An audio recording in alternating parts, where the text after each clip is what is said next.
안녕하세요. 구독자분들 반갑습니다. 12월 21일 오후 12시 지나고 있고요.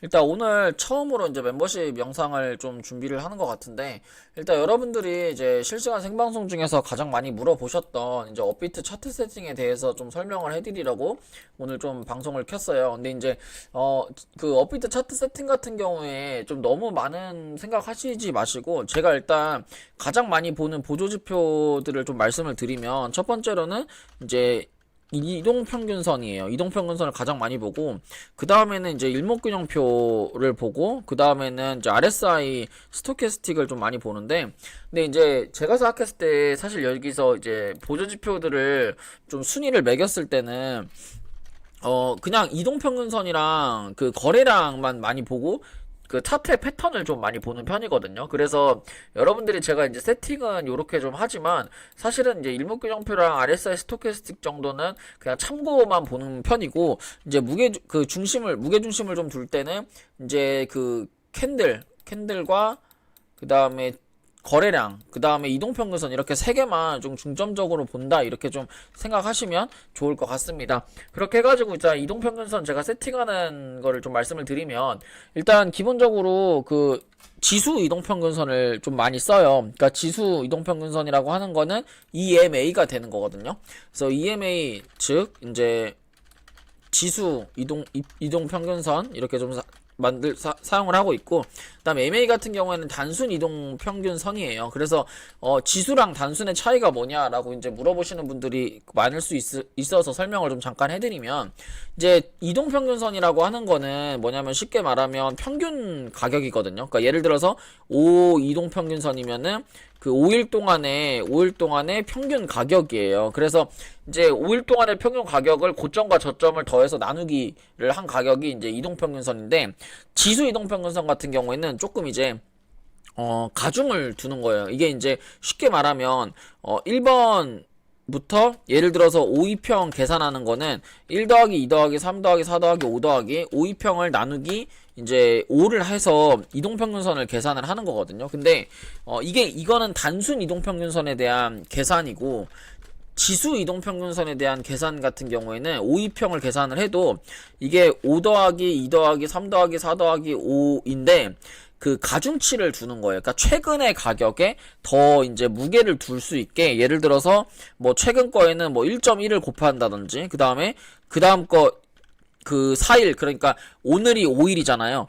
오늘은 1.1에 가중을 두는 거고, 그 다음에 어제는 한 1.08에 가중을 두는 거고, 그 다음에 3일선은 뭐 3일에 이제 이동평균선 가격은 뭐 0.07 이런 식으로 해서 그 최근에 이제 무게를 좀 더 주는 게 이제 지수 이동평균선인데, 그러면 지수 이동평균선이 가중 이동평균선이 또 따로 있거든요. 그래서 가중 이동평균선 아니냐 이렇게 이제 말씀하실 수가 있는데, 아니에요. 가중 이동평균선이랑 지수 이동평균선이랑 약간 개념은 같은데, 이게 개념은 같은데 살짝 이제 가중 이동평균선을 보완한 게 이제 지수 이동평균선이거든요. 그래서 이게 이동평균선이 좀 어려워요. 좀 딥하게 들어가면 지수, 단순, 그 다음에 뭐 가중 이렇게 있는데, 단순이랑 가중의 차이를 보완을 한 게 지수 이동평균선이거든요. 그래서 이거 제일 좋다, 이렇게 좀 생각하시면 됩니다. 그래서 저는 이제 MA를 안 쓰고 EMA를 좀 사용을 하고요. EMA 7일선, 그 다음에 21선, 61선, 121선, 241선을 사용을 합니다. 그래서 위에 이제 7, 20, 60은 단기 매매할 때 많이 사용하는 이동평균선이고, 그 다음에 밑에 120, 240은 이제 중장기 매매를 할 때 많이 좀 사용을 하는 선이에요. 그래서 이동평균선 같은 경우에는 이렇게 좀 챙겨서 보시면 될 것 같습니다. 그래서 쉽게 말하면 이동평균선만 가지고 매매를 하는 방법은 그냥 이동평균선 지지할 때 사는 거예요. 그러니까 쉽게 말하면 지금 뭐 어드벤처 골드나 이런 것들이 좀 많이 상위에 떠 있잖아요. 그래서 1시간봉 켜놓고, 혹은 이제 일봉을 켜놓고서 어떻게 매매를 하냐, 여기서 그 이동평균선 닿을 때 있잖아요. 그 정배열로 확장할 때, 그러니까 이동평균선 같은 경우에는 이제 정배열, 역배열이라고 하는 게 있잖아요. 그래서 정배열이랑 정배열은 뭐고 역배열은 뭐냐, 역배열은 데드크로스가 나면서 그 이동평균선이 뭐 60, 20, 7일선이 요런 식으로 7일선이 밑에 있고 60일선이 위에 있고, 그 다음에 21선이 이렇게 중간에 있는 이런 게 이제 역배열이라고 하는 거거든요. 정배열은 반대로 7일선이 위에 있고 21선 밑에 있고 그 다음 60일선이 밑으로 깔리는 이게 이제 정배열이에요. 그래서 우리가 매매를 할 때는 항상 정배열 구간에서 매매를 해야 되고 정배열이 이렇게 확장이 되는 구간에서 우리가 매매를 할 필요성이 있다. 그래서 이동평균선 같은 경우에는 정배열 구간에서만 매매를 하되 정배열에서 7일선, 21선, 60일선이 확장을 하는 구간에서 눌림목에 매수를 해라. 이게 이제 이동평균선을 가지고 매매를 할 수 있는 방법이고 그 다음에 이제 일목균형표 같은 경우에는 뭐냐면 일목균형표만 제가 한번 켜보도록 하겠습니다. 그래서 일목균형표를 좀 켜보면 이게 구름 매물대가 존재를 하잖아요. 구름 일목균형표 이렇게 빨간색 파란색이 나와요. 근데 저 같은 경우는 또 더블 클릭하시면 여러분들 같은 경우는 지금 저처럼 안 나올 거예요. 이렇게 하시면 막 이렇게 있을 거거든요. 이런 거 다 끄시고 리딩 스팬 A랑 리딩 스팬 B만 쓰시면 됩니다.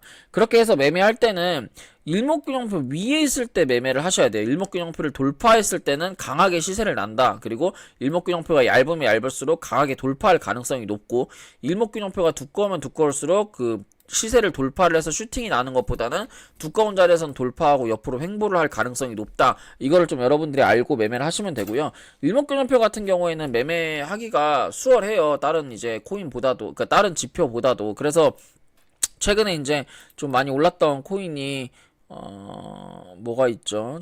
UX 링크라는 코인을 좀 보시면 뭐 UX 링크 코인 같은 경우에 요렇게 생각하시면 돼요. 이게 일목균형표를 기준으로 일목균형표가 밑으로 이탈될 때는 강한 급락이 나오고 일목균형표를 돌파하고 횡보하면 일목균형표를 기준으로 계속해서 주가가 우상향을 하는 그림을 보여줘요. 그래서 매매를 할 때는 이제 일목균형표 위에 있는 거를 매매를 하는 게 좀 유리하다 이렇게 좀 말씀드리고 싶고 그 다음에 이제 제가 많이 이제 타점을 잡을 때 정말 디테일한 타점을 잡을 때 사용하는 게 요 밑에 RSI 스토캐스틱이거든요. 근데 이제 요거는 쉽게 말하면 골든 크로스 할 때 매수를 하는 거예요. 그러니까 이게 뭐 구름 매물 때도 위에 있고 정배열로 확장도 하려고 하는데 매수 타점을 요렇게 골든 크로스를 하는 요런 구간에서 매수를 하는 거거든요. 요런 구간 그리고 요렇게 이제 정배열 구간에서 쌍바닥으로 눌릴 때 요런 구간. 그래서 이게 세 개를 조합해서 매매를 하시면 돼요. 그러니까 일목균형표 그 타점을 잡을 때 세 개를 조합해서 RSI가 골크일 때 그리고 이평이 정배열일 때 그리고 구름 매물 때 그러니까 일목균형표가 주가가 일목균형표 위에 있을 때 이렇게 타점을 잡아서 매매하시면 여러분들이 타점 잡아서 매매하기 정말 수월하다 이렇게 말씀드리고 싶습니다.